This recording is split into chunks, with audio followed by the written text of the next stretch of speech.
Melanjutkan dari cerita sebelumnya, Rintaro yang telah bertemu dengan Subaru pada akhirnya pergi ke sebuah kafe untuk berbicara sebentar. Di sini Subaru memperkenalkan dirinya kalau dia bernama Subaru Hoshina, dan Rintaro juga memperkenalkan dirinya. Lalu Subaru bertanya apakah Rintaro itu adalah pacarnya Waguri. Lalu Rintaro pun menjawab kalau dia bukan pacarnya Waguri. Terus di sini Subaru minta maaf nih tentang sikapnya kemarin kepada Rintaro dan kawan-kawan. Dan di sini Subaru juga minta Rintaro untuk tidak bertemu lagi dengan Waguri. Mendengar itu ya Rintaro kaget. Nah, belum sempat melanjutkan pembicaraan, di sini tiba-tiba ada satu bocil yang kepleset di samping meja mereka. Nah, di sini pun Subaru itu menolong bocil tersebut, dan setelah bocil itu berterima kasih dan pergi, mereka melanjutkan pembicaraan mereka. Intinya di sini Subaru itu punya masalah dengan anak laki-laki dan anak Chidori. Jadi pas waktu kecil Subaru itu selalu dibully oleh anak laki-laki karena warna rambutnya yang berbeda. Jadi ya gara-gara rambut peraknya dia dapat rasisme, dan yang bisa dilakukan oleh Subaru hanyalah menangis. Dan saat tidak ada yang menolongnya, datanglah gadis perempuan cantik yang mau menolongnya. Dia adalah Waguri. Di sini Waguri membela Subaru dan mengatakan kalau Subaru itu adalah gadis yang cantik, dan dari situlah mereka bersahabat. Ya memang benar sih, anak Kikyo itu benci dengan anak-anak Chidori, tapi guru-guru di SMA Kikyo itu lebih benci lagi dengan anak Chidori. Jadi ya semisal mereka tahu kalau si Waguri itu adalah siswi beasiswa dekat dengan anak Chidori, ya kita nggak akan tahu apa yang akan mereka lakukan kepada Waguri gitu. Jadi ya demi keselamatannya si Waguri, Subaru itu minta tolong ke Rintaro agar nggak ketemu lagi dengan Waguri. Ya meski kalaupun Waguri tahu tentang hal ini, di mana si Subaru itu meminta Rintaro agar tidak menemui Waguri lagi, terus Waguri itu marah kepada Subaru, ya Subarunya itu nggak apa-apa. Semua ini demi kebaikan si Waguri, demi sahabatnya yang tercinta ini, demi keamanannya gitu. Dia rela berkorban. Ya bagaimanapun juga nggak cuma Subaru aja yang diselamatkan oleh Waguri, tapi Rintaro juga. Dari sekian banyak komentar negatif yang disampaikan oleh orang-orang, hanya si Waguri saja yang datang kepada Rintaro dan mengatakan komentar positif. Jadi ya dengan berat hati di sini Rintaro menolak permintaan Subaru untuk tidak mendekati si Waguri. Lalu dia pergi meninggalkan kafe tersebut. Lalu saat di dalam kereta, Rintaro itu kembali belajar nih, tapi dia itu nggak bisa fokus karena teringat dengan permintaannya Subaru. Jadi dia di sini tuh dilema,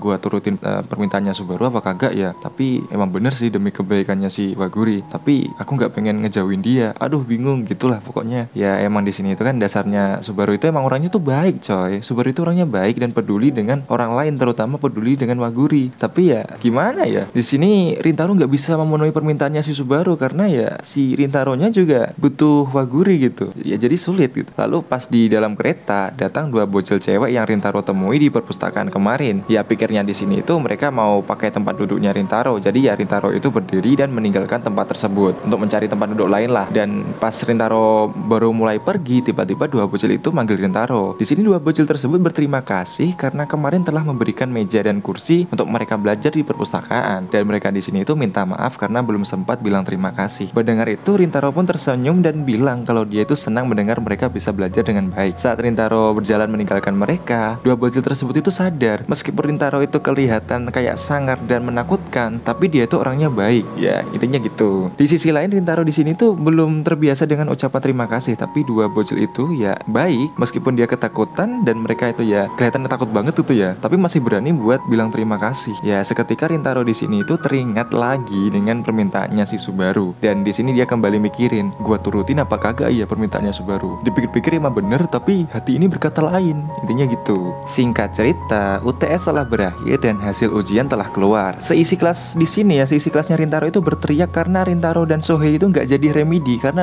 mereka itu di atas KKM. Jadi ya mereka itu selamat. Apalagi di sini ajaibnya Rintaro itu bisa dapat nilai yang dikatakan nggak pernah dia dapatkan, yaitu mendapatkan nilai 59, yang dimana dia selalu dapat nilai di bawah KKM yang sangat kecil banget. Tapi ini ya tiba-tiba dapat 59, gimana gak kaget itu teman-teman sekelasnya ya. Sampai-sampai di sini ya wali kelas mereka yang bernama Pak Sukada itu menangis coy, menangis saking terharunya melihat mereka itu bisa lolos, apalagi si Rintaro bisa dapat nilai bagus di sini. Lalu ya di sini teman-teman mereka itu langsung mengadakan yang namanya interview. Jadi di sini tuh Rintaro sama Sohei dikasih kayak selempang gitu, tulisannya gak jadi anak gagal atau gimana. Pokoknya di sini ditanya-tanya nih, gimana rasanya tidak jadi orang gagal? Gimana perasaanmu? Ya di sini tiba-tiba Rintaro itu tersenyum dan menjawab mereka. Dia itu bilang kalau dia sangat senang. Ya di sini teman-temannya yang dapat remedi langsung menyerahkan festival olahraga kepada mereka dan semoga menang.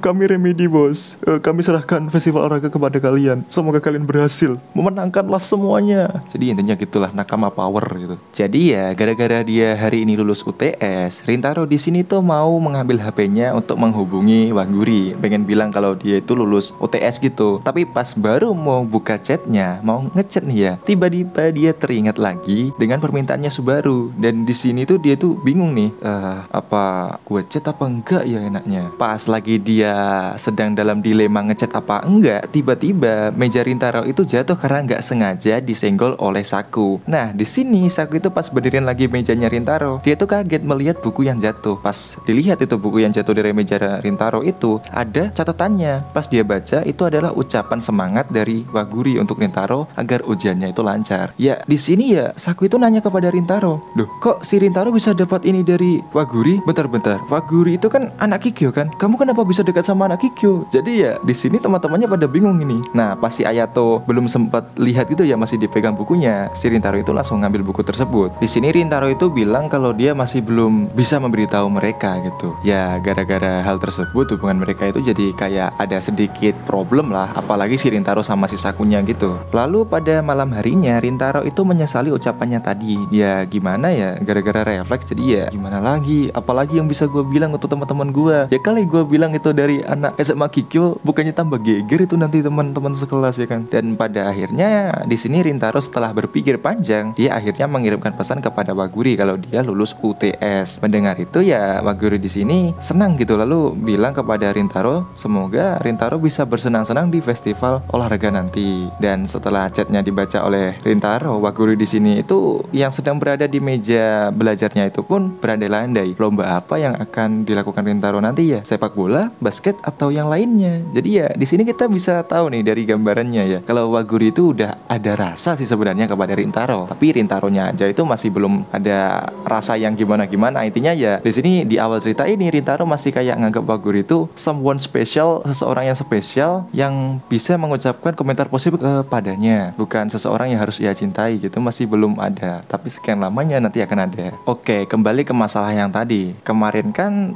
itu si Rintaro kan gak mau cerita kan tentang catatannya yang diberikan Waguri. Ya gara-gara hal itu sekarang di sekolah ini hubungan mereka berempat itu ya agak ada jarak lah. Yang mana awalnya Rintaro duduk di bangku belakang samping jendela, tiba-tiba dia pindah di bangku depan gitu. Samping jendela juga sih sama aja, tapi ya berjauhan dari Saku dan kawan-kawan gitu. Ya di sini Sohei dan Ayato yang gak mau hubungan ini terus berjalan buruk. Jadi ya di sini Sohei sama Ayato itu berusaha mengajak Saku dan Rintaro untuk berbicara bersama lagi. Tapi ya susah banget gitu. Dan pas diajak buat latihan bareng buat persiapan lomba, dua-duanya itu pada nolak gara-gara ada urusan masing-masing katanya. Nah pas pulang sekolah nih ya, Sohei sama Ayato itu langsung nangkap Saku gitu, diajak bicara gitu. Rupanya ternyata dia itu kesal kepada Rintaro bukan karena Rintaro dekat dengan anak Kikyo, tapi dia kesal kepada Rintaro itu karena Rintaro itu kayak gak percaya dengan mereka yang notabene adalah temannya. Jadi ya di sini dia itu agak kesal dan kecewa gitu. Gue selama ini nganggep dia teman kok gue gak dianggap teman sih. Kenapa dia gak mau cerita kepada gue itu kenapa? Kalau ada masalah ya cerita bos, gue ini teman dia gitu. Ya mendengar si Saku bilang sampai kayak gitu ya, Sohei dan Ayato di sini itu sadar kalau Saku itu adalah orang yang baik. Ya meskipun dia kayak dingin kayak gitu ya, cool gitu, tapi dia itu tulus banget dalam pertemanannya dengan Rintaro. Ya di sini itu Saku jelasin alasan dia bisa berada di Chidori itu ya karena ada Rintaro. Jadi dia itu ingin selalu ada untuk Rintaro gitu. Dan bila Rintaro perlu bantuan, dia akan berusaha untuk membantunya. Ya tapi di sini Rintaro masih belum bisa kayak nganggep dia teman gitu. Maksudnya kayak bisa cerita semuanya, si Rintaronya itu masih belum bisa. Lalu di sini Ayato dan Sohei itu bilang kepada Saku ya, dia tuh bilang kalau Rintaro itu orangnya itu luar biasa. Ya cuma karena dia itu nggak sadar dengan dirinya sendiri, dengan jati dirinya. Jadi ya dia kayak gitu. Dia itu orang baik tapi dia belum bisa menyadarinya. Ya di sini admin bisa nangkep lah. Intinya Rintaro itu orangnya baik tapi dia masih belum bisa kayak jujur gitu sama perasaannya kepada teman-temannya atau orang lain, karena dia itu masih terbayang-bayang akan komentar negatif orang-orang. Padahal orang-orang itu nggak semuanya baik, nggak semuanya buruk. Ada juga yang baik. Contohnya siapa ya, teman-temannya si Rintaro ini. Tapi ya Rintaro ini masih belum bisa terlalu jujur kepada teman-temannya. Mungkin ya karena takut tersakiti lagi atau gimana gitu.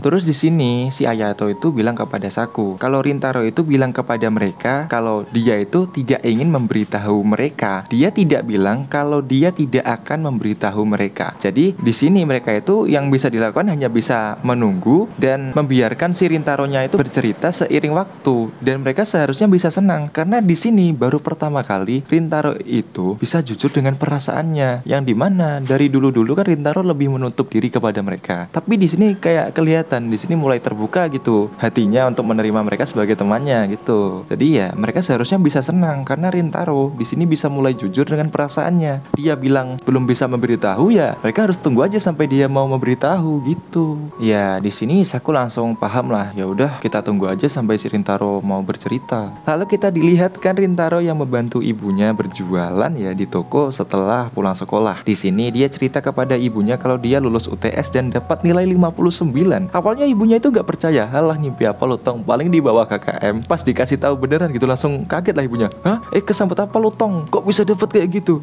Ini gak mimpi, lo gak nyontek kan? Kayak gak percaya gitu ibunya. Masih heran gitu, kok bisa-bisa anaknya yang biasanya datang dengan nilai ujian yang buruk tiba-tiba bisa di atas KKM, ya intinya lulus ujian gitu. Kok bisa? Terus di sini emaknya itu heran melihat wajah anaknya itu kayak banyak pikiran gitu, kayak dilema gitu. Terus di sini tuh sebagai emak yang baik, tanyalah dia kepada anaknya yang lagi murung ya. Tong, lo kenapa nih? Kok kelihatan sedih kayak gitu? UTS lancar kok cemberut ini kenapa? Ya di sini belum sempat Rintaro ngejelasin, tiba-tiba ada pelanggan datang. Rupanya dia itu siapa? Yap, benar sekali, dia adalah Waguri. Ya di sini sadar ada Waguri ya, ada kedatangan Waguri. Rintaro langsung bersembunyi di bawah meja. Ya di sini maknya juga heran ini dengan anaknya ini, kenapa kok dia malah bersembunyi? Ya langsunglah maknya itu manggil-manggil dirinya. Otomatis ya di sini Waguri kaget. Oh ternyata ada Rintaro di bawah. Ya di sini terus maknya itu ninggalin Rintaro buat melayani si Waguri. Ditinggal dulu lah bentar ke dapur gitu. Ini paham banget lah ini maknya itu. Gigi. Ya intinya di sini Waguri itu senang ya bisa bertemu dengan Rintaro lagi. Dan di sini Waguri minta tos kepada Rintaro karena mereka itu sama-sama lulus UTS. Yeay gitu. Ya karena nih ya Waguri ya orangnya itu peka banget ya. Pas baru aja selesai tos, dia langsung paham kalau Rintaro itu lagi banyak masalah, kayak pikirannya itu lagi mikir banget gitu, ada dilema. Terus ya di sini itu si Waguri itu bilang, kalau kamu banyak pikiran, coba deh makan yang banyak. Biasanya aku ngelakuin itu, terus pikiranku jadi lebih tenang. Mendengar itu ya Rintaro langsung tersenyum dan tertawa terbahak-bahak. Di sini Waguri itu terdiam coy, karena pada akhirnya dia bisa melihat Rintaro yang tersenyum dan tertawa bahagia gitu. Bisa lebar banget senyumnya, jadi dia terpana gitu. Terus dia pun ya melihat Rintaro yang bahagia, ya dia tuh tersenyum manis gitu. Dan di sini saat melihat senyumnya Waguri, Rintaro pun terdiam gitu dan otomatis terpana juga melihat senyumannya si Waguri yang sangat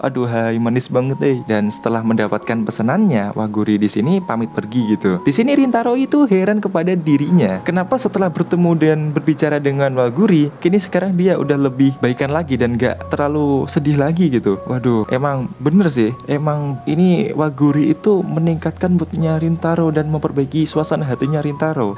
Baru sempet mikirin yang enak-enak gitu, tiba-tiba dia keinget lagi nih atas permintaannya si Subaru agar si Rintaro ngejauhin si Waguri. Langsung mikir lagi lah dia itu. Oke, sekarang kita pindah ke sudut pandangnya Waguri. Jadi setelah pergi dari tokonya Rintaro, Waguri sekarang terlihat di sebuah stasiun. Di sini dia itu tersenyum karena masih membayangkan senyuman manis dari Rintaro. Aduh, masih bayangin nih ya. Tapi seketika dia jadi sedih. Kenapa dia bang kok sedih? Karena si Wagurinya itu belum sempat bertanya keadaannya Rintaro. Kamu ada apa? Kamu kenapa? Sini dong cerita. Ya belum sempat kayak bilang kayak gitu ya. Jadi ya dia sedih. Kenapa gue tadi gak bilang anjing gitu. Dan di sini rupanya itu Waguri udah janjian bertemu dengan Subaru. Karena ya di sini Subaru mau ngomongin sesuatu nih. Jadi mereka ketemuan di sebuah taman. Fun fact, taman mereka bertemu itu adalah taman mereka bertemu pertama kali pas waktu kecil, dimana si Waguri itu nolongin Subaru yang lagi dibully oleh anak-anak laki-laki gitu. Dan di sini setelah bertemu dengan Subaru, Subaru itu bilang kalau dia ingin berbicara tentang Rintaro. Dan di sini dia juga bilang kalau dia kemarin itu sudah bertemu dengan Rintaro. Seketika kita diajak flashback melihat masa kecilnya Subaru dan Waguri saat berada di taman itu tadi, yang dimana si Waguri itu nunjukin kalau dia itu bisa bergelantungan kayak kelelawar. Dan hal itu ngebuat si Subaru itu malah nangis coy. Dia itu nangis karena khawatir kalau tiba-tiba Waguri itu jatuh. Gimana kalau nanti besinya itu gak kuat terus patah, terus Waguri jatuh, nanti dia terluka. Waguri turun dong, aku sedih nih. Gitu intinya. Aduh agak alay sih, tapi ya gini ceritanya, gimana lagi. Ya di sini itu langsung lah Waguri langsung minta maaf kepada Subaru karena bikin Subaru itu khawatir. Ya terlihat lah di sini Subaru itu peduli banget dengan Waguri, tapi ya kayak over gak sih kalau kayak gini itu ya? Agak alay sih, tapi ya nggak alay juga. Aduh, takut salah ngomong nih admin. Oke lah, pokoknya gitu dah. Di sini Subaru itu cerita kalau dia kemarin tuh lihat Rintaro dan Waguri itu di kafe ya. Lalu saat mereka berpisah, Subaru itu ngajak Rintaro untuk berbicara dan meminta Rintaro agar tidak bertemu dengan Waguri lagi. Ya, karena hal itu Subaru di sini minta maaf kepada Waguri karena melakukan semua itu di belakangnya Waguri tanpa bilang dulu. Jadi ya, dia itu nggak tenang kalau nggak cerita ini. Jadi nyembunyiin lama-lama dia itu nggak tenang, dan pada akhirnya dia ngumpulin niat untuk bertemu dengan Waguri dan bilang kalau dia kemarin bertemu dengan Rintaro dan meminta Rintaro agar tidak bertemu dengan Waguri. Jadi dia pengen minta maaf. Kalau disembunyi terus dia itu nggak kuat karena ya kali gue nyembunyiin semua ini dari sahabat gue gitu. Ya meskipun Subaru bilang kayak gitu ya, tahu apa yang dilakukan oleh Waguri? Dia hanya bilang tersenyum dan dia nggak marah sama sekali, dan dia malah bilang kalau dia itu tahu Subaru itu melakukan ini semua demi dirinya. Damn, emang ini Waguri orangnya baik banget. Seketika Subaru di sini langsung dilema. Seharusnya dia dibenci karena ngelakuin hal di luar batas gitu, maksudnya di belakangnya orang yang dia anggap sahabat, tapi kok di sini dia nggak dibenci. Jadi gimana ini gue sebenarnya? Gue seharusnya tidak bisa dimaafkan. Kenapa dia bisa memaafkan? Karena sebaik-baiknya manusia, ketika ada orang yang jahat dengan kita, kita harus berusaha untuk memaafkannya gitu. Ya mungkin ya Subaru sekarang udah tambah tinggi, tambah cantik, kayak kelihatan cool gitu jadi cewek gitu. Tapi sebenarnya hatinya itu masih cengeng banget coy. Dia itu masih takut dengan laki-laki, masih takut kalau Waguri kenapa-kenapa. Jadi nggak beda sama waktu kecilannya dulu. Jadi ya meskipun sekarang kelihatan kayak cewek judes gitu, tapi ya intinya sama aja, dia masih cengeng ini si Subarunya ini. Jadi ya di sini dia sama aja nangis gitu di sini. Apalagi dia itu mendengar Waguri yang minta maaf karena si Wagurinya itu membuat Subaru jadi khawatir, ya bikin Subaru jadi makin nangis dan minta maaf. Dan Subaru di sini bilang seharusnya dia tidak bisa dimaafkan. Aku ini melakukan ini kan nggak bilang-bilang kamu, kenapa aku masih dimaafkan? Ya di sini Waguri langsung memegang tangannya Subaru dan mencoba menenangkannya. Lalu di sini ya Waguri itu ngajak Subaru buat bermain sebentar nih, sekaligus mengingat kenangan masa kecil gitu. Main-main wahana di taman kecil itulah pokoknya. Ya di sini mereka itu bermain sambil mengingat kenangan lama mereka. Tapi ya di sini Subaru masih belum bisa terlalu menikmati ya, karena ya suasananya itu masih dilema. Dia itu masih, ini beneran nih aku dimaafin? Aku nggak bisa dimaafin nih, kenapa dia kayak sebaik ini sih? Aku kan bersalah gitu. Terus di sini Waguri itu bilang kepada Subaru ya untuk lebih menyayangi dirinya sendiri. Subaru itu orangnya baik, kamu itu bukan bebanku dan kamu itu selalu ada di sisiku, dan ketika aku merasa kesepian itu ada kamu Subaru. Jadi kamu itu nggak salah, dan saat dimana hari kamu bisa menerima dan menyayangi dirimu sendiri itu tiba, aku akan tetap berada di sampingmu dan berkata kalau aku menyayangimu Subaru. Dan setelah Subaru mendengar perkataannya Waguri itu, dia langsung memeluk Waguri dan meminta maaf karena sebelumnya dia berbicara Rintaro tidak bertanya dulu kepada si Wagurinya. Dan di sini dia itu juga minta maaf karena belum bertanya tentang perasaan Waguri terlebih dahulu. Terus di sini dia tuh tanya kepada Waguri ya, si Subarunya, Waguri, apa kamu mencintai Rintaro? Waguri pun menjawab kalau dia mencintai Rintaro. Setelah mendengar itu, Subaru itu tersenyum dan berkata, kamu tahu nggak waktu aku nyuruh dia buat ngejauhin kamu, dia jawab apa? Dia menjawab, maaf aku tidak bisa menjauhinya. Ya seketika wajah Waguri langsung memerah, dan pada akhirnya Subaru di sini bisa menerima kalau Waguri itu orang yang sangat mencintai Rintaro. Dan di sini Subaru berusaha untuk lebih menyayangi dirinya sendiri, dan saat hari dimana dia bisa menyayangi dirinya sendiri, semoga sahabatnya Waguri itu tetap berada di sampingnya dan selalu bisa berjalan di sampingnya juga, dan cerita pun bersambung. Oke, itu tadi rangkuman manga Kouroku Hana wa Rintosaku chapter 6-11. Oke ya, di sini admin minta maaf kalau pembahasan admin kayak cepet banget ini ngomongnya ya. Ya mungkin gara-gara admin terlalu bersemangat, dan ya bukan sih, lebih ke beberapa sudah 2 minggu 3 minggu tidak upload ya kan, tidak mencoba untuk berbicara dengan mic, dan di sini berbicara lagi jadi kayak susah gitu. Tapi ya admin di sini mohon maaf, dan semoga kalian jelas dengan cerita yang admin sampaikan. Jadi di sini sekaligus kalau cerita biasa kan terlalu flat ya kan ya. Jadi admin mencoba kembali ke setelan lama di mana admin cerita sambil admin juga ngomenin ceritanya. Jadi ya biar kayak sama-sama ngerasain ya apa yang dirasain admin waktu baca dan apa yang kalian rasain waktu tahu ceritanya gitu. Dan admin juga minta maaf kalau videonya kurang jelas, rangkumannya kurang jelas, mungkin ada yang ketinggalan. Jadi kalau ada yang kurang bisa disampaikan di kolom komentar gitu ya. Terima kasih yang sudah nonton video ini. Tolong bantu share dan like video ini, subscribe juga tambahan kalau bagus ya. Dan di sini admin mau pamit dulu. Bye.